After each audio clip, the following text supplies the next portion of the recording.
Good morning बच्चों। कैसे हैं आप सब लोग। तो बच्चों, कल की क्लास में हमने पढ़ा था पाठ 5, जिसका शीर्षक था अपनी कमाई, जिसमें एक व्यापारी था और उसका एक पुत्र था जो कि क्या था, बहुत ही क्या बच्चों, आलसी था और आराम पसंद था, जिसे कोई काम करना पसंद नहीं था। तो एक दिन व्यापारी ने उसे अपने पास बुलाया और बोला, बेटा आज तुम कुछ कमा कर लाओ वरना रात का खाना नहीं मिलेगा। अब बच्चा बड़ा दुखी हुआ, रोते रोते माँ के पास गया। माँ का दिल बिल्कुल पिघल गया और माँ ने उसे एक अशर्फी निकाल कर दे दी। अशर्फी क्या था बच्चों, बताओ बताओ जल्दी से। अशर्फी माने सोने का सिक्का। तो वो उसने अपने पिताजी को दे दिया। अब पिताजी बड़े अनुभवी थे, उन्होंने समझ आ गया कि ये अशर्फी इसने खुद नहीं कमाई, ये अपनी माँ से ली है। तो पिताजी ने अपनी पत्नी को मना किया कि कल से आप इसे अशर्फी नहीं देंगे। चलो बच्चों, इसी कहानी को आज हम फिर से आगे पढ़ेंगे। उसने पुत्र को बुलाया और कहा, जाओ बेटा कुछ कमा कर लाओ, तभी तुम्हें रात का भोजन मिलेगा। बेटा फिर अपनी माँ के पास पहुँचा। माँ ने आज उसे पैसे देने से मना कर दिया।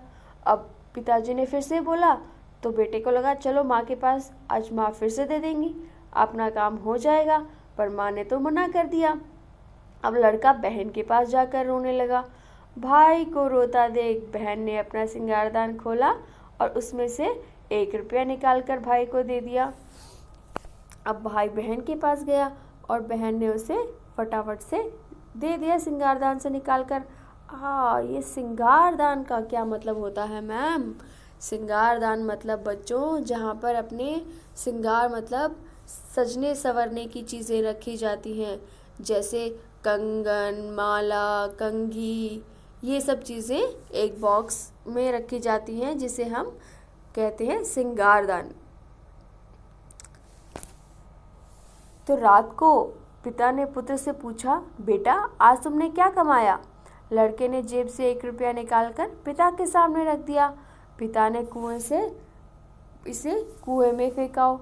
लड़के ने फिर तुरंत पिता की आज्ञा का पालन किया। अब अनुभवी पिता सब कुछ समझ गए। उसने अपनी बेटी को बुलाकर भाई को पैसे देने से मना कर दिया। अब पिताजी फिर समझ गए कि ये तो कुछ गड़बड़ है, इसने फिर कहीं से पैसे लिए हैं। और पिताजी समझ गए कि आज लगता है उसकी बहन ने उसे पैसे दिए हैं। तो पिताजी ने अपनी बेटी को बुलाया और उसे मना किया कि अपने भाई को पैसे ना दे। अगले दिन पिता ने फिर पुत्र को बुलाया और पहले वाली रात दोहरा दी कि जाओ कुछ कमा कर लाओ, तभी कुछ खाने को मिलेगा। लड़का बारी बारी से अपनी माँ और बहन के पास गया, किंतु दोनों ने उसे पैसे देने से मना कर दिया। दोनों ने उसे समझाया कि वह कुछ काम करे। अब बच्चा फिर परेशान, अब क्या करे। माँ के पास गया, बहन के पास गया, दोनों ने मना कर दिया। दोनों ने कहा कि बेटा आज तो तुम्हें कुछ खुद कमा कर लाना पड़ेगा। लड़का उदास हो गया। सारा दिन बीत गया, उसके आंसुओं में माँ बहन का दिल न पसीजा।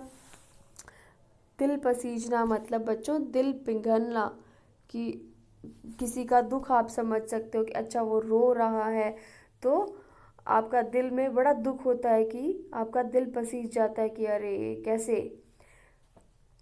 विवश होकर वह उठा और काम ढूंढने बाजार की ओर निकल गया। विवश माने मजबूर होकर, कि अब तो मुझे काम करना ही पड़ेगा। बिल्कुल मजबूर हो गया कि अब तो कोई मेरी मदद नहीं करेगा, मुझे खुद ही जाना पड़ेगा। दिन ढल रहा था, थोड़ी देर में ही अंधेरा हो जाएगा, कुछ ना कुछ तो करना ही पड़ेगा। अब बच्चों रात होने वाली थी, अब उसे भोजन करना था तो उसे कुछ कमाना ज़रूरी था। तो बच्चे को लगा कुछ ना कुछ तो करना ही पड़ेगा। इसी चिंता में उसकी मुलाकात एक सेठ से हो गई। सेठ ने पूछने पर उसे बताया कि उसे काम चाहिए। सेठ ने कहा, तुम मेरा यह सामान उठाकर घर तक ले चलो, मैं तुम्हें चवन्नी दूंगा।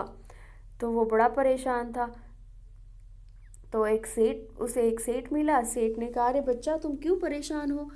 तो उसने बताया कि उसे कुछ काम चाहिए। तो सेठ ने उसे काम दे दिया। व्यापारी ने लड़के के सामने उठाया सामान काफ़ी भारी था। सेठ के घर तक पहुंचते पहुंचते उसके पाँव कांपने लगे और वह पसीने से लथपथ हो गया। अब जो सेठ जी के पास जो सामान था वो बहुत भारी था, तो जैसे जैसे वो घर पहुंचा सामान लेके, उसके पाँव कांपने लगे और उसे बड़ा पसीना आने लगा। तो बच्चों, ये स्टोरी आज हम यहीं तक पढ़ेंगे, कल हम इसको फिर से आगे पढ़ेंगे। Thank you.